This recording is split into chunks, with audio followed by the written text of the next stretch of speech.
So it goes out to YouTube, and then we're live streaming it we're live streaming it into Podbean, and that link is in your website. So you should see it right there. Get started. But you should be able to see it right there on Podbean. If you can't hear it in World, you should be able to listen to one of those two spots. Of course, the service will be recorded and it'll be uploaded to Podpoint, where it'll go out to iHeartRadio and iTunes podcast. So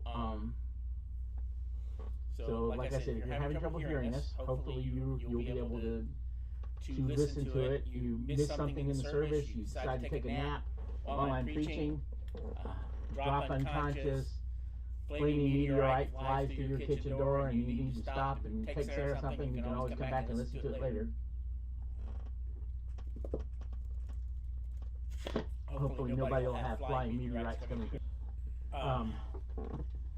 But if you got your Bible, and I hope you do, let me invite you to open to the book of Ruth.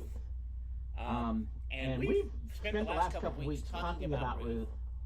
And so we come to part 3 in this lead up in this book of Ruth. And for those of you who are wondering what in the world this has to do with us today, well, today you're going to get the tie-up. This is how it's going to come together. Because this is the climax of the story. So have you ever read a book or watched a movie that something happens at the end that makes you look back at everything that happened before and think, now it all makes sense? That's going to happen today in a way that I pray will encourage you and maybe change your life. I know there are people, there are people who are listening who, maybe don't know Jesus. And some of you will find yourselves putting on one of these t-shirts, and being baptized and follow Jesus, hopefully, or joining a church, or accepting Christ as your Savior and Lord if you're listening to me. So we have a lot of ground to cover, so we're going to go ahead and jump in. And if you've missed one or both of the last 2 weeks, let me summarize the story so far. It all started with this lady named Naomi, and her husband Elimelech and their 2 sons left the promised land of Bethlehem and moved to the despised land of Moab. After they were in Moab, Elimelech died, and both of Naomi's sons died. And they had married while they were there, but neither one of them had children. She was left with 2 Moabite daughters-in-law, Orpah and Ruth. Now, Naomi decided to go back to Bethlehem. Orpah stayed in Moab. Ruth committed herself to Naomi, so they came back to Bethlehem with 2 main problems in the story needs to solve. And first, they needed food and provisions, and secondly, they needed a family to take care of them.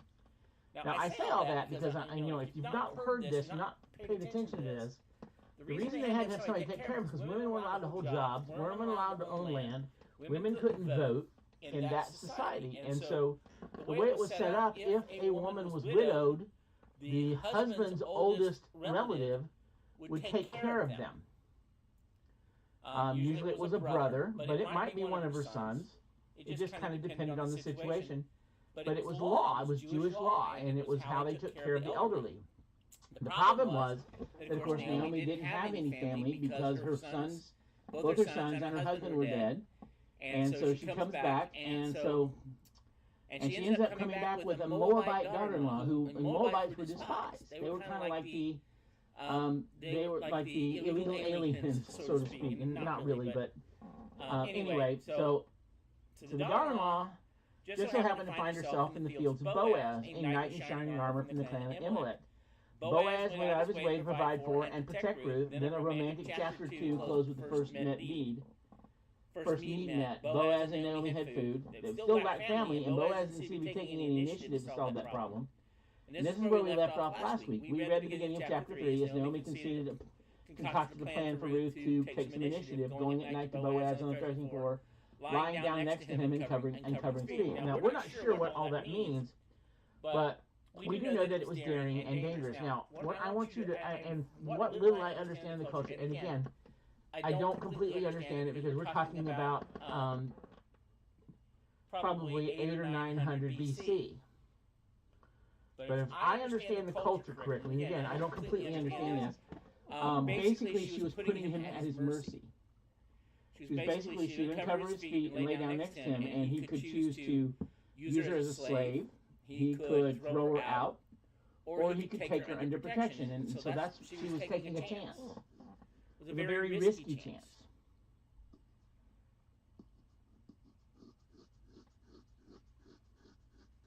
Okay. So put yourself in Ruth's shoes at this point. She's had snuck into some hiding place near the threshing floor. She's sitting there quietly watching. You can almost hear her heart beating nervously. This is romantic, at least for them. She's watching her man Winnow. As he work calls for clothes, he goes to the far end of the grain pile where no one else happens to be. He lies down, looks at the stars, and quietly drifts off to sleep. All while Ruth sits back waiting for clues to know when he's fallen asleep. I think about nights, think about it growing up when your kids were sleeping and you were trying to get them to sleep, and you lay down next to them and until you think they'd be sleeping, and you get up, and of course they pop back up. So Ruth does not want to move too soon. She waits till it's time. Then she comes softly and uncovered his feet and lay down. Now, whoa, there she is. She's done it. Ruth has uncovered Boaz's feet. She's laying down either perpendicular or parallel to him. We don't know. What we do know is that her heart is probably beating really fast, but she knows that one of three things could happen. He could accept her and become her protector, or he could just throw her out and abandon her altogether, and her family will never eat again, at least not with Boaz, and she puts herself out there. So she's taking a big risk. So at midnight, the man was startled and turned over, and behold, a woman lay at his feet. Something startled him. Now, most commentators think the cool breeze on his legs probably kicked him in and woke up.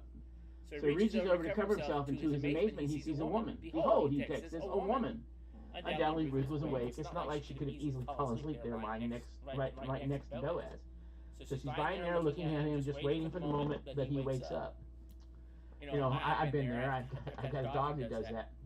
It's nothing quite like waking up and you open your eyes and there's this little face staring at you, eyes right in front of your nose. Now, it's not quite the same. I guarantee it's not quite the same thing as my dog, but you had that happen, right? So he looks at him and he says, "Who are you?"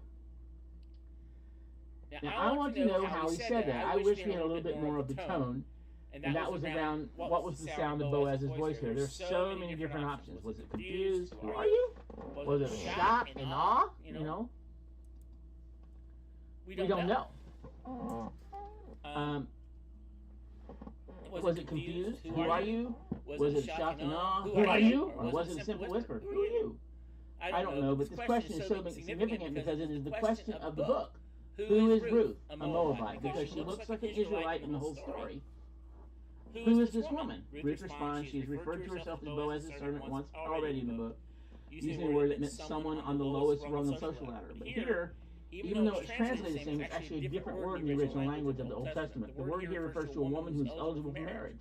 This leads directly to Ruth's next statement, and she answered, "I am Ruth, your servant. Spread your wings over your servant, for you are a redeemer." And this is where things get really interesting, because if you notice, Ruth just left Naomi's game plan behind. Ruth had said, "Uncover his feet and he will tell you what to do." After she identifies herself, the audience who's listening to the story is waiting now for Boaz to have the next word. But instead, Boaz keeps going and says, Ruth keeps going and says, "Spread your wings over your servant." This is a common phrase for the protection a husband would give his wife in marriage. Talk about bold. The audience is now wondering what in the world has gotten into Ruth. She's just outright said, "You're a redeemer, and that means you can marry me." It's an extraordinary servant telling her boss he can marry her. A Moabite telling an Israelite what he can do.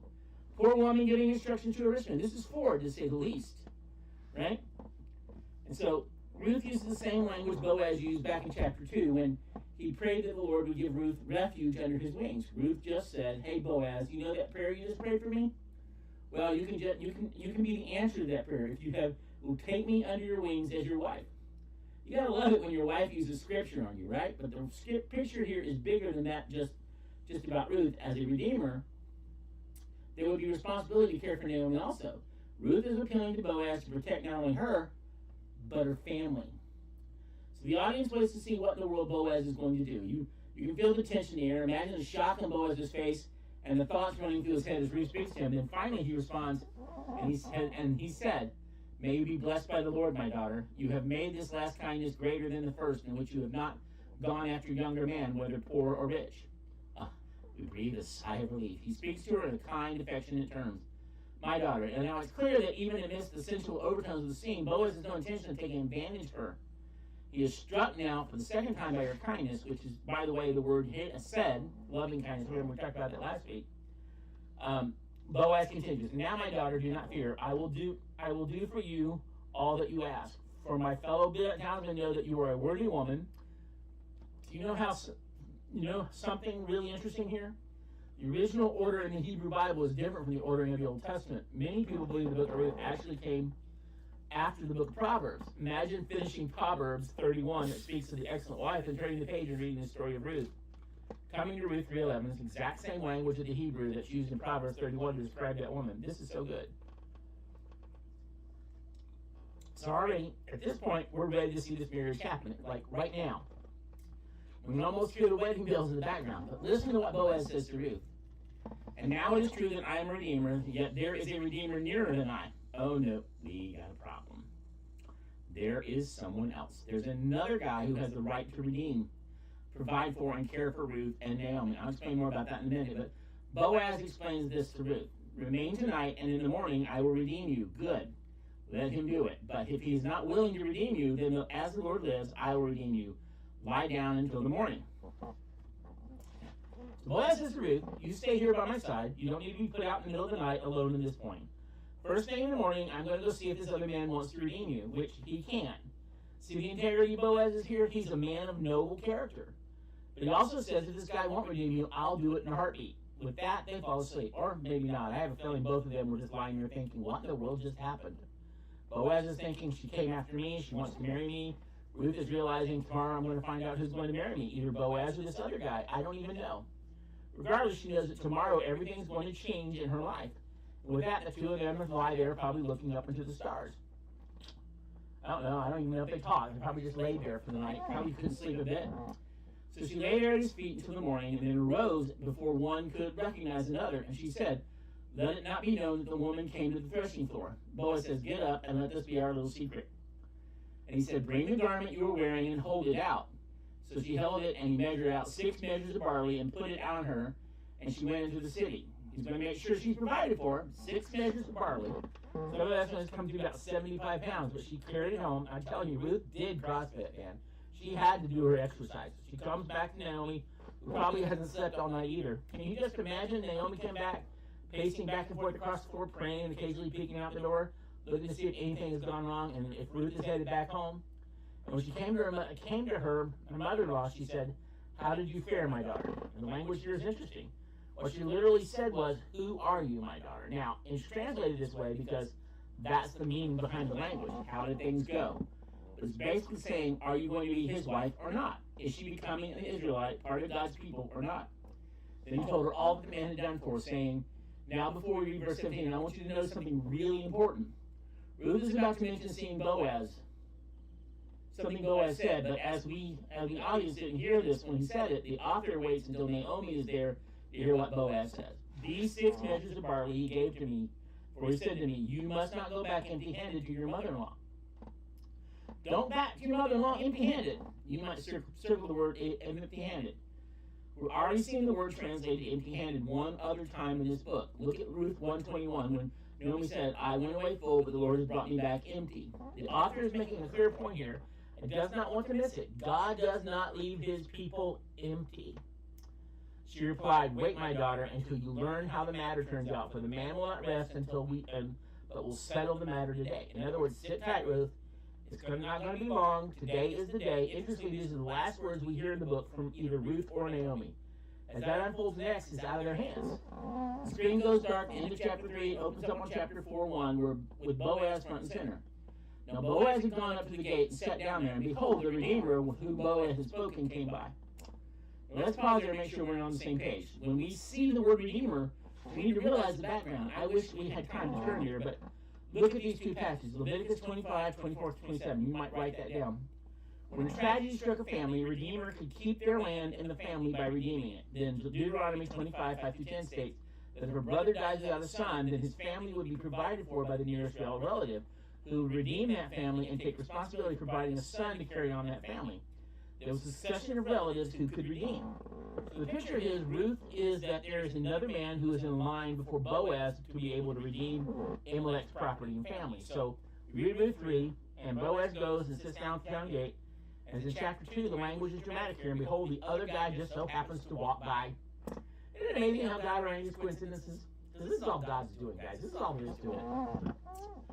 So Boaz says, turn aside, friends, sit down here. And he turned aside and sat down. The language here is so great. The word friend here is an Hebrew idiom that is basically saying, hey, Mr. So-and-so. The author intentionally does not give us this guy's name. Boaz knows his name, and the author likely knows his name. But he intentionally leaves the name guy nameless. And it's kind of like when you forget somebody's name and you're supposed to know. You walk up and you think, I can't remember. You go through the outfit, and all of a sudden, all potential names, it doesn't come to you. Hey, bro, what's up, man, buddy, pal? It's important because the author is intentionally creating a negative impression of the guy. He's Mr. Nobody. Listen to what Boaz does. He took 10 men of the elders of the city and sit down here, and they sat down. These elders were basically the witnesses of the transaction agreement that was about to take place. Doubtless others at the city gate who were walking by would now stop and listen in. Then by the end, a crowd would be watching these proceedings. But listen to how sly Boaz is. Then he said to the Redeemer, Naomi, who has come back from the country of Moab, is selling the parcel of land that belonged to our relative, Elimelech. So I thought I would tell you of it and say, buy it in the presence of those sitting here and in the presence of the elders of my people. If you will redeem it, redeem it. But if you will not, tell me, that I may know, for there is no one besides you to redeem it, and I come after you. And that sounds like an offer that Mr. What's-His-Name can't refuse. Which begs the question, what in the world is Boaz doing here? Boaz just said, Naomi, this widow from our relative Elimelech, has a pretty nice piece of land that's available for redemption. This would have been a no-brainer to any redeemer. As long as he had enough money to purchase land, he would have had that land in his family as inheritance, and along with it, he would also have Naomi. She would not require much from him, which means his investment would pay off big time for the family. So random dude says at the end of the verse 4, I will redeem it. And as soon as he says those words, our hearts sink. What is Boaz thinking? He just laid out this deal for a golden platter, and this guy took it. I mean, Boaz is noble. He's taking things too far. We don't know, but imagine what Ruth and Naomi stuck in the background and we're watching this unfold. Imagine the look on their faces when Mr. Nobody says, I will redeem it. It would have been maddening if this book stopped at Ruth 4:4 and Ruth with Ruth and two Mr. Who Cares riding off together into the distance. So Ruth and Mr. What's-His-Name are together, while Boaz sits there dumbfounded. Boaz looks at him and says, Naomi looks and says, you blew it, man. I used to be bitter, but now you call me livid. Fuming is my name. Thankfully, Boaz is not finished. He speaks up again. Then Boaz says, the day you buy it the field from the man of Noah, you will acquire Ruth the Moabite, the widow of the dead, in order to perpetuate the name of the dead in the inheritance. Boaz knows what he's doing, guys.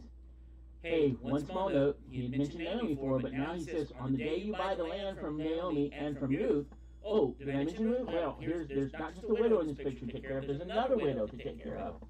And did I mention she's a Moabite? Yeah, you remember that day when 24,000 Israelites were struck dead because of Moabite women? Yep, she's one of them. You will acquire her too. Now, that changes everything for this guy. There's no longer about merely acquiring land. It's much deeper than that. Since Naomi is past childbearing age, all the kinsman was thinking was that he would have to care for this widow in her old age, which would have not involved much. The investment he would get in return would be great. But if Ruth, who was childbearing age, is in the picture, the man would be responsible for her. And not just her, based on Deuteronomy 25, but responsible for providing her with a son. The son would then assume the rights to that property and the land.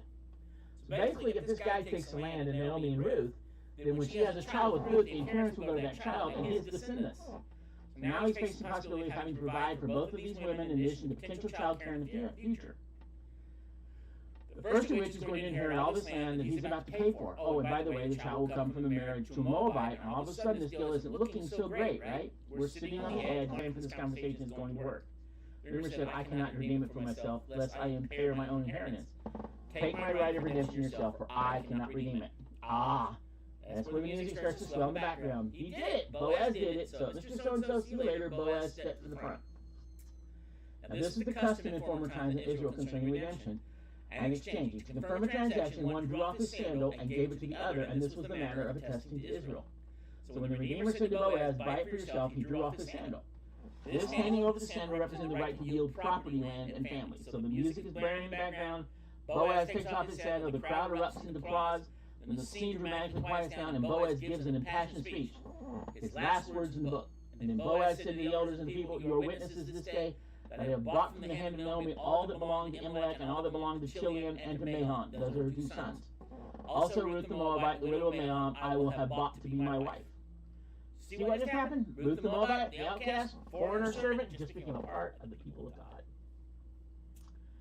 To perpetuate the name of the dead in his inheritance, that the name of the dead may not be cut off from among his brothers and from the gate of his native place. Family's name will not disappear. It will be maintained. Remember, that's the problem that was set up at the beginning of the book, and Boaz is now set to solve it. "Your witnesses this day." Then the people who were at the gate and the elders said, "We are witnesses. May the Lord make the woman who is coming to you into your house like Rachel and Leah, who together build up the house of Israel. May this childless woman be fertile," basically. Rachel and Leah had 12 sons between the two of them who would lead the 12 tribes of Israel. That's quite a prayer. "May you act worthy of Ephrath and be renowned in Bethlehem. And may your house be like the house of Perez, whom Tamar bore to Judah because of the offspring, and the Lord will give you by his young woman." I wish we had time to look at Genesis 38, the story of Tamar, a Canaanite woman who carried on Judah. There's so much there, but the point is here, witnesses prayed for God's blessing on Boaz and Ruth's life. So Boaz took Ruth, she became his wife, and he went into her, and the Lord gave her conception, and she bore a son. So, you know what's interesting about this story? You have all this build up in chapter 2 to talk about one day in the field, then all of chapter 3 to talk about those 10th night on the threshing floor, all this build up over 12 verses in chapter 4 in the town gate, and then in one verse they get married and have a baby. Just like that. Just like that, the two problems pronounced in the start of the story are solved. They have food, and they both have a family now. You notice the subtle picture the author gives us, highlighted so you don't miss it. Right in the middle of verse 13, the Bible says, "The Lord gave her conception." You see the Lord God behind the scenes throughout the book. Then 2 times the author makes sure we don't miss his presence. The verses back in Ruth 1:6, the Lord provided food to Bethlehem. Now here in Ruth 14, the Lord gave her conception. The Lord provided family. Don't miss it. The Lord God is the only one who can provide you your deepest needs. This is where the women said to Naomi, "Blessed be the Lord who has not left you this day without a redeemer, and may his name be renowned in Israel." Now is a birthday party where a lot of ladies are partying. The spotlight now shifts to Naomi. It's funny how Ruth and Boaz are hardly even mentioned here. Instead, the character at the spotlight at the start of the story is brought back to the spotlight at the finish. The one who was woefully bitter is now wonderfully blessed. These women give credit where credit is due. Blessed be the Lord. It's interesting that the child is actually called the Redeemer here. It's the only time in the Old Testament where this term is used to refer to anyone but an adult. The picture here is that this child will be the one to inherit the property and carry on the family. Remember that. He will be to you a restorer of life and a nourisher of your old age, for your daughter-in-law who loves you, who is more to you than 7 sons, has given birth to him. Man, what an awesome picture. Baby is better than 7 sons, the number of perfection and completion in the Old Testament. The woman who had lost her 2 sons, who had come back to Bethlehem with a Moabite daughter-in-law, was better than the most perfect son she could ever imagine. And at that point, when we all let out a sigh of relief, we look at each other and say, that was a great story. And then verse 16. And Naomi took the child and laid him on her lap and became his nurse. This is the moment we start gathering our things together to get up and walk out of the theater. We're ready to leave. We're seeing rise from our seats. We're playing the credits on the back screen. All of a sudden, something else pops out on the screen. Well, maybe you're just out of the theater when you hear one of the characters come back on. You go running back in to see what's happening, kind of a post-credit scene. That's the feeling we get in verse 17. The story's been awesome, but listen to what happens. The women of the neighborhood gave him a name, saying, "Son has been born to Naomi." They named him Obed. And he was the father of Jesse, the father of King David. What? This is how the story we got to King David, Israelite's most famous king. What? Ruth is King David's great-grandmother. Who knew? They just took things to a whole new level. Do you realize it just happened God had used a Moabite woman and an otherwise hopeless Israelite family to bring about the future king of Israel? And the book, unlike most of them, ends with a genealogy. And I want you to read this with me. These are the parts of the Bible we kind of skip over, right? Just a bunch of names. But count with me how many generations are mentioned here. And these are the generations of Perez. Perez fathered Hezron. Hezron fathered Ram. Ram fathered Amminadab. Amminadab fathered Nahshon. Nahshon fathered Salmon. Salmon fathered Boaz. Boaz fathered Obed. Obed fathered Jesse. And Jesse fathered Ruth. death to Father David. Count them, how many there are? 10 generations. 10 is symbolic. Think about 10 years of death and barrenness in Moab in the story. Think about Israel law that said, no Levite shall be welcome into the assembly and down to the 10th generation. The book ends with 10 generations from Perez. The book that began in the days when the judges ruled ends with the induction of Israelites' most famous king. How about that? Isn't that incredible? Here's the question. What does that have to do with us? Why would God want this story to be preserved for thousands of years, and what in the world does that story have to do with you today? The story is part of a much, much bigger story that involves now. Right where you're sitting today, I want you to think about the word Redeemer. We've all been all over this story, particularly today. This person who pays a price to provide for someone who is, or something else, particularly someone in need. The story hinges on 3 requirements of a redeemer. In order to redeem, one must have the right to redeem. One had to be a near relative, close to the family line. Second, one must have the resources to redeem. A redeemer had to be able to pay a redemption price. A redeemer needed resources to purchase property, provide for family. And the third one must have the resolve to redeem, which is what Mr. So-and-so did not have. He had the right to redeem, and from all we can tell, he probably had the resources to redeem, but he didn't have the resolve. It would not be advantageous for him to redeem, so he did not do it. It was too costly. Boaz, though, had all 3, the right, the resources, and the resolve. Even though it was risky for him to marry a Moabite woman, he gladly took the risk. Why? Because of the other important word in the book. It said, which means loving kindness. So we have this portrait of the Bible of a Redeemer who is this loving kindness provides to all for those who need. That leads us to a beautiful and powerful picture of redemption in the story. Think with me just a moment about the context when Naomi at the start of the story and Naomi at the end of the story. Thinking about the pictures of redemption we have in this story. Each one of these pictures revolves around this baby who is now a redeemer. Think about that. You have a redeemer who brings about redemption in these ways. God brings his people from life to death. The story of Ruth opens with 3 funerals and closes with a wedding and a birth. 3 funerals and a wedding. Kind of different from the movie, but the story of Ruth opens with 3 funerals and closes with a wedding and then a birth. God brings his people from death to life. God brings his people from curse to blessing. In Ruth 1, Naomi had the curse of all curses. She was a widow with no heir. In chapter 4, she's holding an heir in her hands as the women bless her. God brings his people from curse to blessing. God brings his people from bitterness to happiness. At the end of chapter 1, Naomi opens her hand and says to the women of Bethlehem, I have nothing. End of chapter 4, Naomi folds her hands around this precious little baby as the women of Bethlehem say, you have everything. You have everything. Death to life, curse to blessing, bitterness to happiness, emptiness to fullness. The story ends not by looking at the past, but by looking forward to a joyful future through this child. And that's not all, because this is one of the most, there is one more post-credit we cannot miss. And that's our hope in redemption. You see, we have hope.